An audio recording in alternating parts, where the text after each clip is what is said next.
今天是2022年3月10日，天干地支是壬寅、癸卯、壬戌、丙午。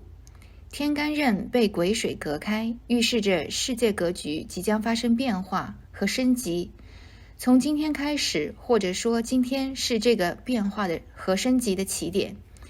地支卯戌相合，合化出火，预示着双方更大的对抗和轰炸就要开始了。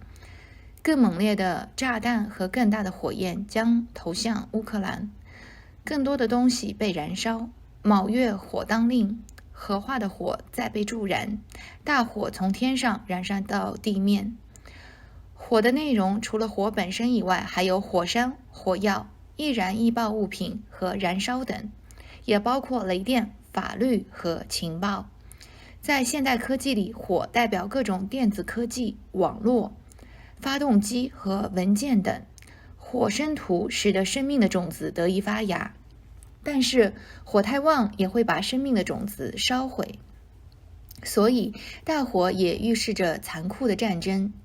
战争中使用的所有弹药，其主要杀伤的动能都来自于火药，火药就是火。最近全世界几乎都被俄罗斯和乌克兰的战争吸引，其中最耐人寻味的现象之一，就是那些停在原地一动不动的俄军一字长蛇坦克车阵。整条长蛇阵长达60到70英里，从开战不久就停止在那条路上，停在那个区域，直到今天仍然没有移动，如同小花鹿躺在旷野，随时都有被路边的豺狼虎豹轻易猎杀的可能。在现代高科技时代，这个状态如同自杀。如果美国航空力量直接介入，最多只需要6个小时就可将这些坦克和车辆全部摧毁。是俄罗斯军队疯了，还是另有原因？针对这个现象，世间有许多猜测。主流媒体和军事专家们认为是燃料缺乏的缘故造成的，因为俄罗斯军队只预备了4天的补给。但这个说法应该不是全部原因，因为作为世界第3大军事强国，这样简单的错误应该不会犯。即便犯了错误，也有很好的应急措施可以补救。毕竟没有 B 计划的计划就如同3岁孩童那样幼稚可笑。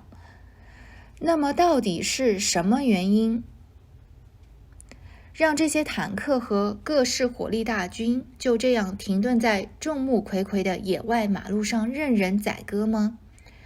与以往一样，我们可以用五行关系来测算一下，看看是否能得出不同的结论，找出真实的缘由来。与之前一样，常年掌握俄罗斯大权的普廷是应该第一个被提出来的测算标靶。从 Google 上得到的普廷生日是1952年10月7日，时辰不详。经过对他过去历史的了解，我们可以推算出普廷应该出生在子时。这样话，普廷的八字就是壬辰、巳酉、丙戌、戊子。这是一个置之死地而后生的命格。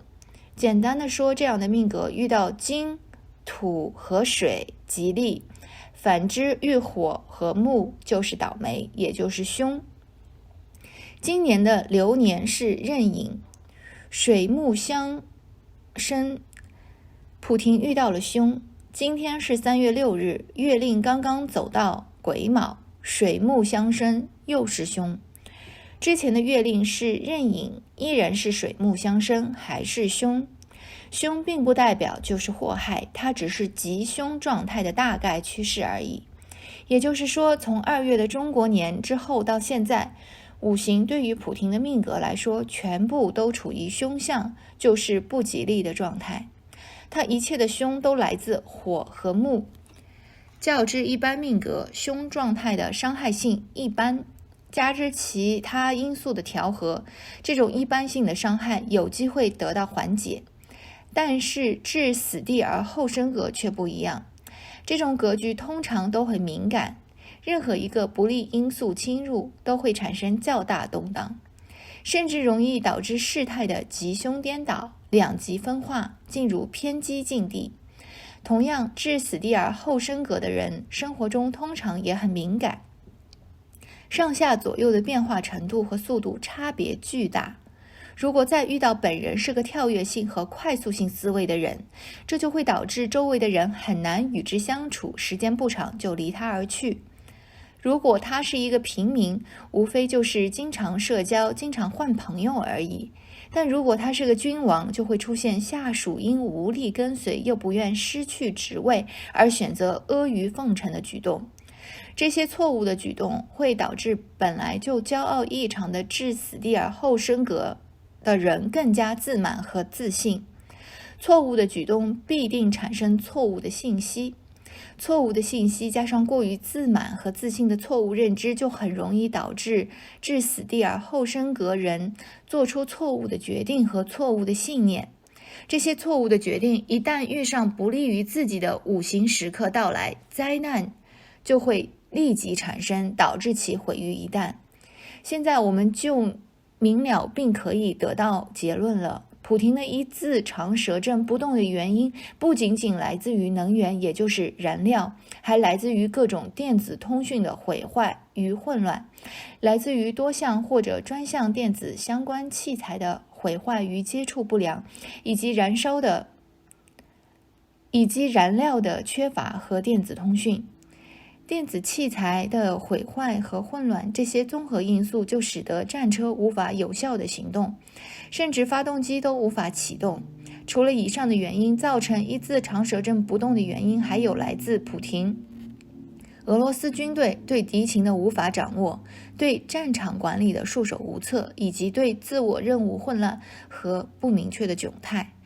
当然，这也还包括俄罗斯政府内部截然不同的派别和意见过于不统一的现象。综合以上的原因，俄罗斯只能被迫让这些部队原地待命，等候上级重新安排和指使。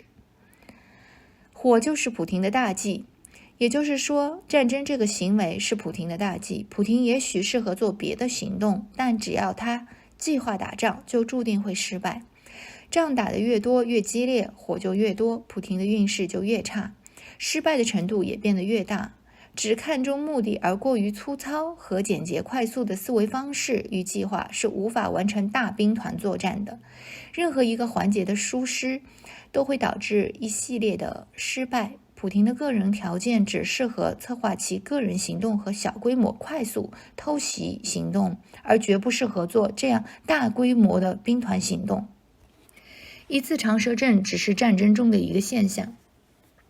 世界上的任何一件事情都不会是偶然和独立发生存在的，每一件事情都是整个事情的一个环节，每一个环节都不可能被越过和错过，所以才有人常说的一粒米见乾坤，一滴水84000重的说法。所以一字长蛇阵的现象说明了这次俄罗斯进攻乌克兰的整个军事行动都存在着同样的错误。总结起来就是情报误判、计划错乱、后勤燃料补给断裂、高科技电子技术存在代差、战场管理幼稚无能。所有这些因素在五行理论中都是木和火，火是普廷的大忌，也是这场战争得胜的大忌和失败的缘由。阳历6月的第一个礼拜是火的开始，也是普廷神风最后结束的开始。俄乌之战中的俄罗斯方在战争中是个瞎子，在被美国和西方支持的乌克兰火眼金睛面前，就像一个错误百出的倔强孩子，使劲地踢打叫骂。俄乌之战开始的第3天，俄罗斯就进入了被动的状态。俄乌之战的结局基本上完全由俄罗斯的敌人，也就是美国为首的西方和乌克兰掌握与决定。打多久，打到什么程度，牺牲谁，保护谁等，都由不得俄罗斯的意愿了。但是普廷毕竟是个野路神，他完了，灭他的那个人也无法独活，只是正义会永存。